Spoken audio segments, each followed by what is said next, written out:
What if you didn't have to wait until you're in your 60s to retire?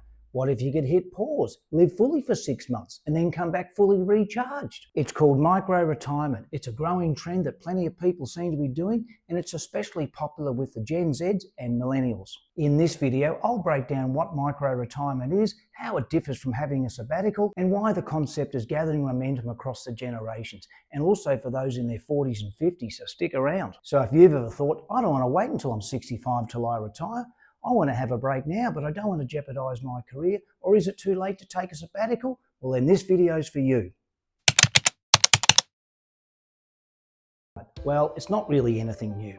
Micro-retirement is an emerging trend or a new buzzword in the job market for intentionally stepping away from your job or career to take an extended break. It can typically be for a couple of months or even up to a year, but micro-retirement is different from taking a sabbatical because there's not typically a job waiting for you when you return.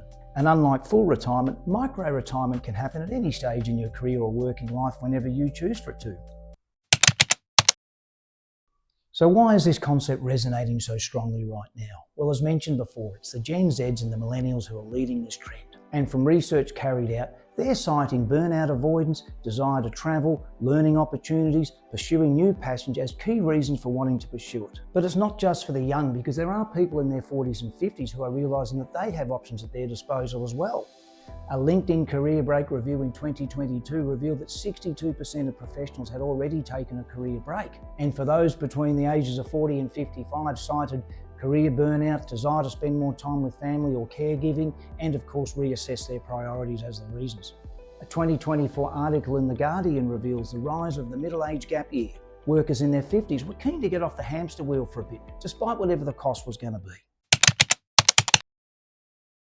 Now that's the big question. Could you take a micro-retirement? Well, of course, it all depends on your circumstances. But in some cases, disappearing for 6 or 12 months may not necessarily mean no income, because further research suggests that some people are negotiating part-time roles or even doing freelance work while they're away. Others have a pre-existing side hustle that brings in a bit of money in on the side. Some rent out their place of residence, which could actually be done via a home exchange problem, which is gaining popular amongst fellow internationals doing similar things. And there's others who are a bit more calculated, who dip into their savings but have a clear set plan to return.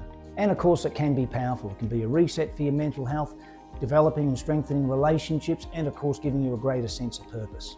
I guess you could still say it's like trying out retirement whilst you still have the health and energy to enjoy it.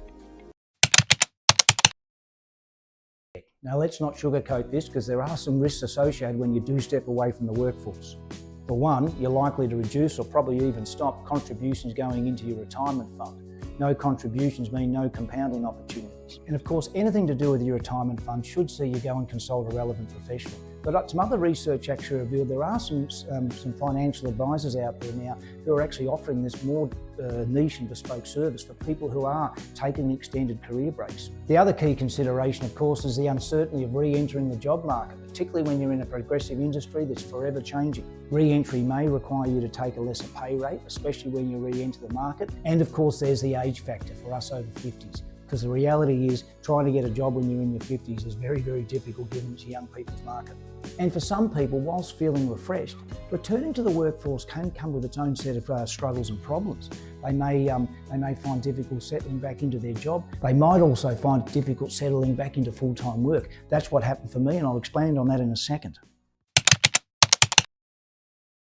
Well, I was very lucky because I was able to try out both these elements of micro-retirement. Back in the 80s, as a young guy in my 20s, I was very lucky. I took a year off, had a gap year as we called it then, and went and travelled around the world for a year.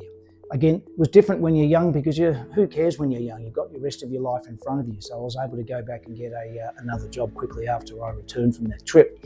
Then in my mid-late 50s, I was able to take a sabbatical. Different from, I guess, a micro-retirement. It was a situation where I could take some time off work, an extended 6-month break. I did eventually return to work after that. It was a fantastic break just to, I guess, refresh, reset. But the reality was, in hindsight, it was actually the impetus to actually start fast-tracking my retirement, because when I did go to work full-time the following year, I was happy to do a couple of days a week, but then found myself working full-time very, very quickly, and then realised that I didn't want to do that again, particularly being stuck in that full-time working routine. So that's sort of how things did work for me. But With either scenario, I can really highly recommend taking some extended breaks if you're in a very fortunate enough opportunity where you can do that for yourself. So it's something I recommend, but I do agree that the situation has to be right for you, and do, if you need to, seek the right advice on your retirement fund structure for it.